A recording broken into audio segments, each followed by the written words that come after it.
एई कहानी होची दुई कृषकंकर हरजीत आउ एकजीत कर दुहे मक्का चाष करुथिले।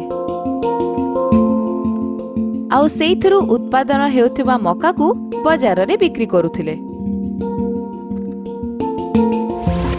मक्का नियो मक्का, चटपट मक्का नियो मक्का, चटपटा मक्का नियो मक्का। एही भली प्रकार रे दुहे सकाळरु संज मक्का बिक्री करुथिले आउ जेतिकी टंका रोजगार होतला घर को आणुथिले। हरजीत स्वभाव रे बहुत निरीह आउ भक्ति करुथुबा मनिषटिए थिला। से जेतिकी भी रोजगार करुथुला सेतिरे संतुष्ट रहुथिला। किंतु एकजीत लोभी आउ कुटिल थिला। सीए सब बेले अधिकरु अधिक रोजगार करिबा को चाहुथिला।